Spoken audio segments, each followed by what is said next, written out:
tout le monde est libre de pratiquer son culte. Moi, j'ai absolument rien contre les musulmans. Ils pratiquent leur culte, ils font le ramadan. En plus, les staffs techniques savent très bien à quelle heure se casse le jeûne. Et en général, les gens qui jouent, alors c'est vrai qu'en France, on a beaucoup de joueurs de confession musulmane qui jouent. Ils sont toujours très proches des lignes de touche, des lignes de sortie de but, et il leur donne les bouteilles, il les aide toujours, mais c'est un véritable problème. Et moi, je suis contre. Voilà, je suis contre qu'on.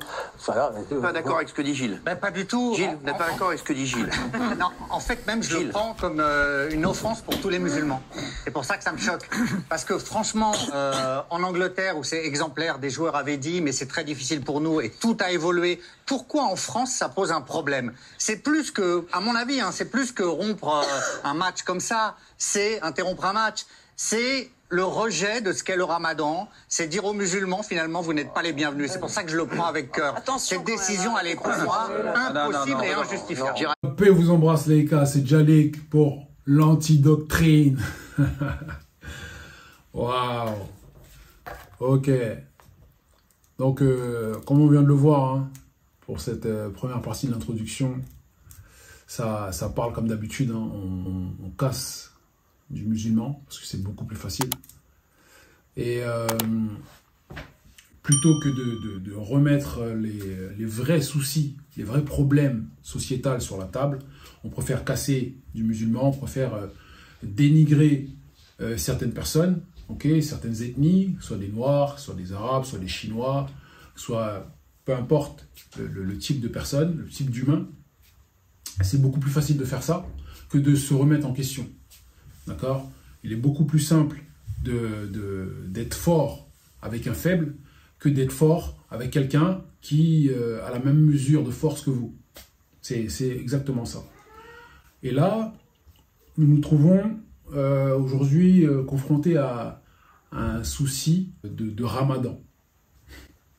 Comme si on devait attendre, je veux dire, leur approbation pour pouvoir pratiquer un jeûne.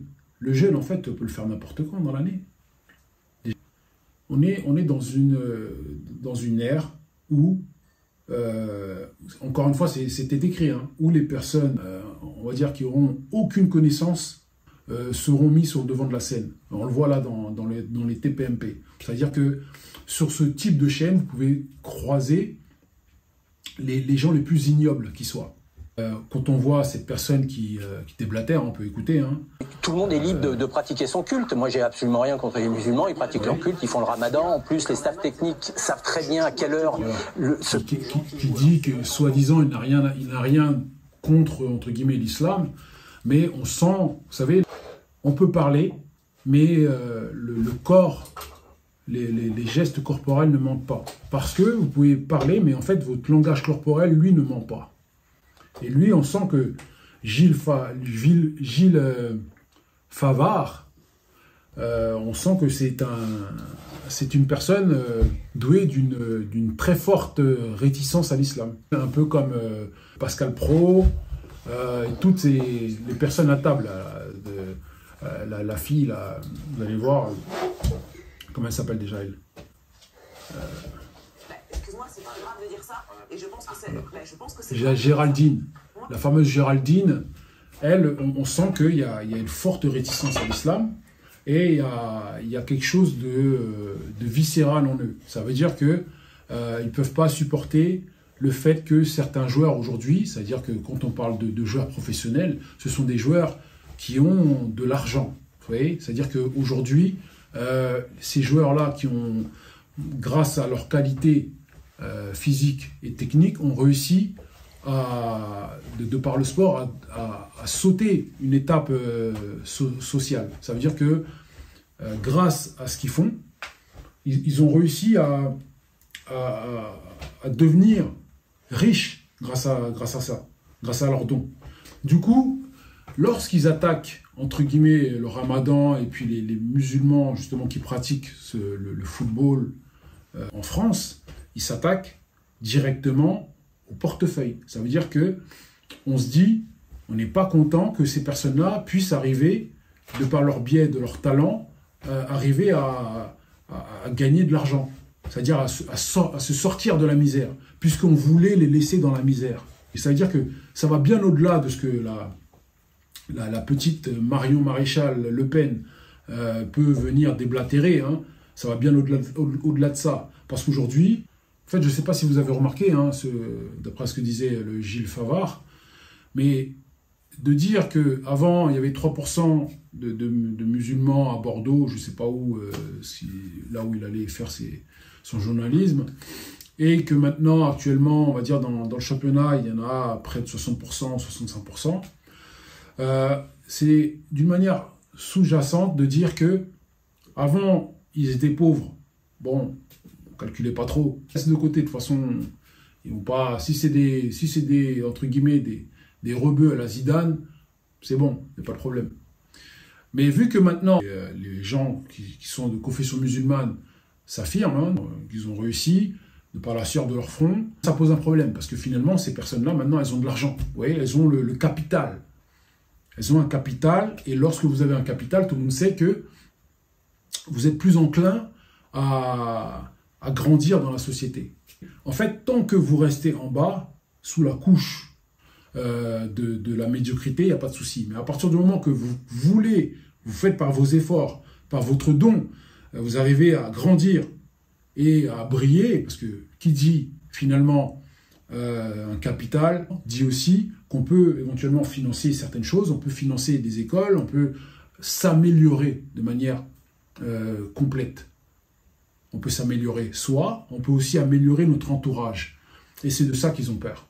C'est-à-dire que lorsque vous voyez que certaines personnes vont utiliser le ramadan, on voit d'une manière indirecte pointer du doigt du fait que ah mais aujourd'hui les gars, attends, ils sont achetés 145 millions, attends, Pogba, 145 millions, l'autre Dembélé, je sais pas combien, 144 millions, non, attends, là. Donc, ce qui leur fait rage, c'est surtout le fait que les musulmans, de manière générale, parviennent, tant bien que mal, hein, attention, tant bien que mal, à tirer leur épingle du jeu, c'est-à-dire à s'en sortir. Et ça, ce sont des choses auxquelles ces personnes-là, que vous voyez qui sont autour du plateau, pour la plupart, hein, ne voudraient pas. Disons-le clairement, ils ne voudraient pas ça. Donc on va vouloir chercher des espèces de comparaisons avec oui, mais dans ce cas-là, si on fait Shabbat, mais c'est des choses qui n'ont rien à voir. Des choses qui n'ont strictement rien à voir. Vous voyez, et ça, ben, si vous n'êtes pas une personne avertie, vous allez tomber dedans. Ça veut dire que vous allez tomber dans leur doctrine, hein, vous allez tomber dans leur propagande anti-musulmane, de vous dire ouais mais c'est vrai, finalement ils ont peut-être raison, pourquoi eux devraient faire le ramadan et nous on ne devrait pas faire la messe à midi, et tout, etc. Mais si tu veux faire la messe à midi, tu fais la messe à midi, mon pote.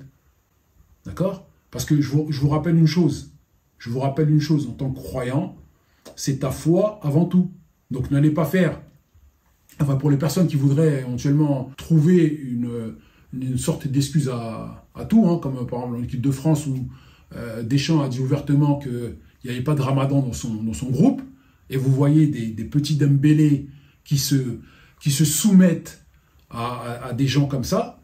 Moi je vous dis, il y a un moment donné où il faut très clairement choisir son camp.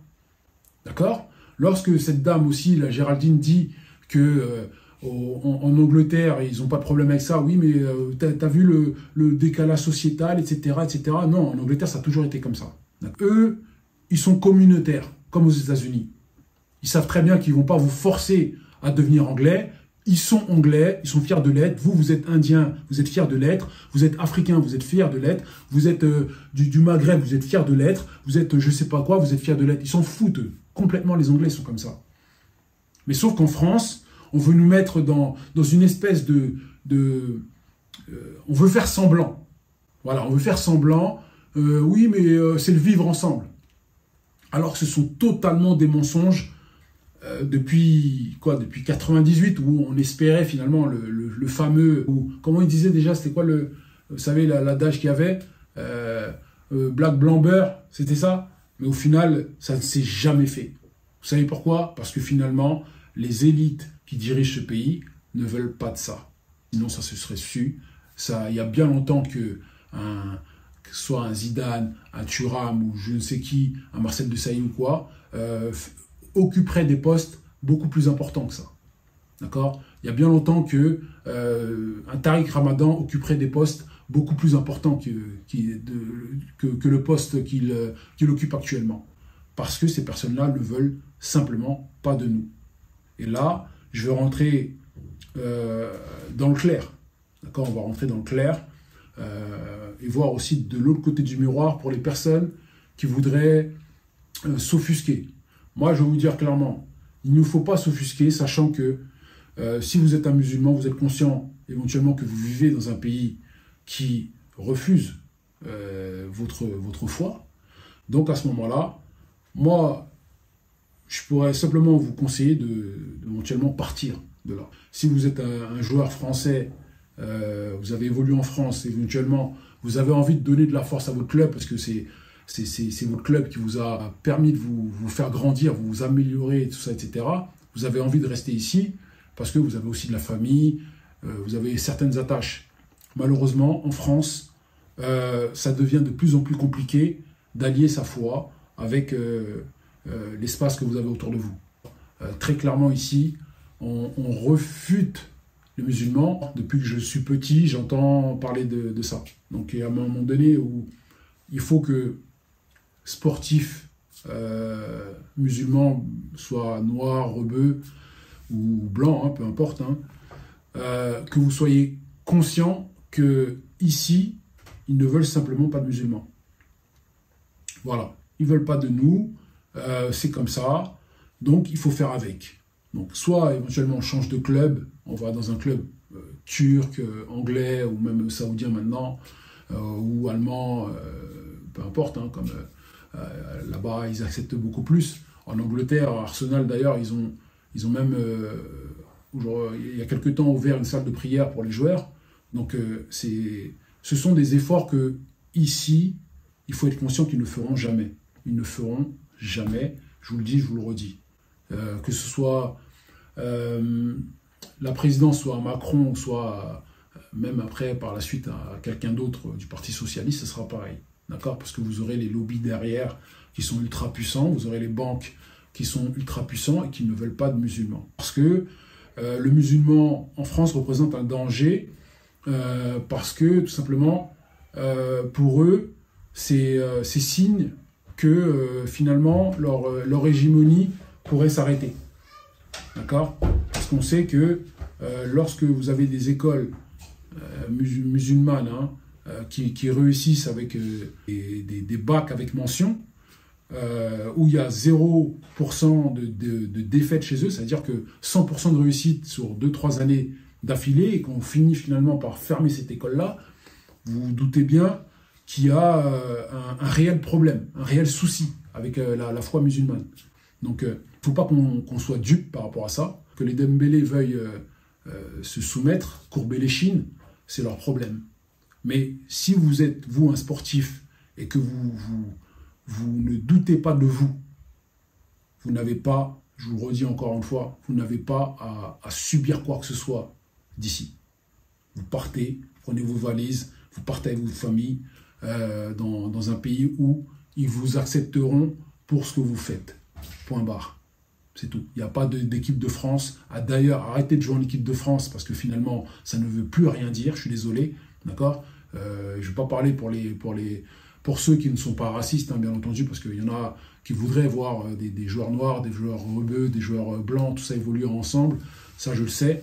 Mais malheureusement, nous ne sommes pas dans cet esprit-là ici en France. Et ça, il faut bien le comprendre. Il faut bien que les joueurs de confession musulmane le comprennent.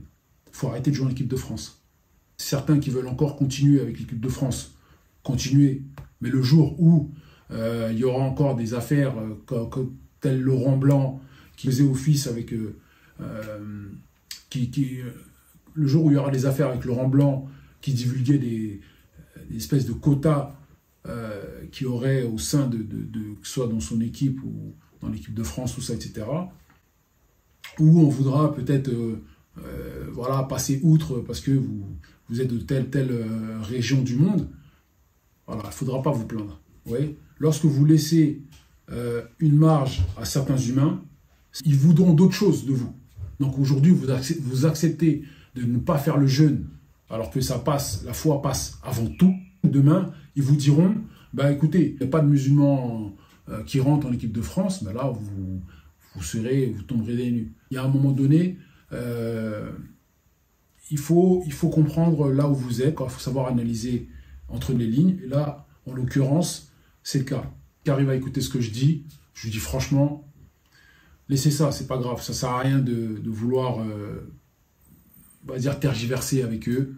Laissez-les, prenez vos affaires, si vous avez du talent, vous avez autre chose, vous savez faire autre chose, prenez la fuite, d'accord? Il n'y a pas de, ça sert à rien de vouloir changer le monde, enfin changer entre guillemets l'esprit des élites françaises. Ils font leur propagande, ils ont conçu leur pays comme ça. Il n'y a pas de souci, ok? Aujourd'hui, vous savez faire quelque chose de votre vie, faites-le ailleurs. C'est tout pour moi les gars, c'est Djalik de l'Antidoctrine.